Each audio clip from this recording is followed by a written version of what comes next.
வணக்கம் நண்பர்களே, ஒரு வழியா அண்ணனோட கடைசி படம் ரிலீஸ் ஆயிடுச்சு. கேரளாவில் பார்க்கணுமே, சும்மா தியேட்டர் ஃபுல்லாக ஃபுல் பிளாஸ்ட் தான். விஜய் ஸ்டார்ட் பண்ண மக்கள் இயக்கத்திலிருந்து இப்போ டிவிகே ஃபிளாக் வரைக்கும் கட்டி விட்டு பறக்க விட்டு இருந்தாங்க தியேட்டர் வெளியில். படமும் நல்லா இருந்துச்சு. லாஸ்ட் தான் ஒரு மாதிரி சென்டிமெண்ட் ஆகிட்டாங்க.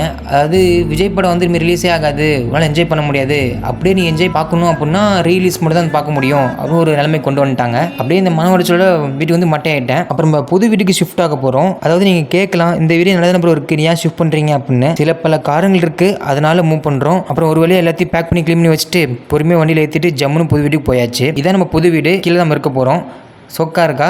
அப்புறம் நம்ம டோலி ஃப்ரெண்ட் செடியும் செத்து போச்சு. ஏன்னா இடையில ஒரு 1.5 மாதம் லீவுங்கிறதால சரியாக பார்த்துக்க முடியல. கடினமான வெயிலையும் மழையிலையும் அடித்து செத்து போச்சு. அதை வந்து வெறும் தொட்டி மட்டும் இருந்துச்சா, நான் எடுத்துக்குவான்னு கேட்டேன், அவங்களும் எடுத்துக்கோன்னு கொடுத்துட்டாங்க. அப்புறம் அதெல்லாம் போச்சு க்ளீன் பண்ணி வச்சுட்டு உள்ளே வந்து பார்த்தா 2 பேரும் கடினமாக உடல் போய் செஞ்சுட்டு இருக்காங்க. நீங்கள் கண்டினியூ பண்ணுங்கன்னு சொல்லிட்டு நம்ம ரூமில் வேற ஃபேன் ஓடல, அதை ரிப்பேர் பண்ண சேட்டா வந்திருந்தாரு. அவர்கிட்ட கொஞ்சம் பேச்சை போட்டு நைட்டு சப்பாத்தி சாப்பிட்டுட்டு மட்டை நண்பர்களே அடுத்த வீட்டில் பார்ப்போம். சந்தோஷமா இருங்க.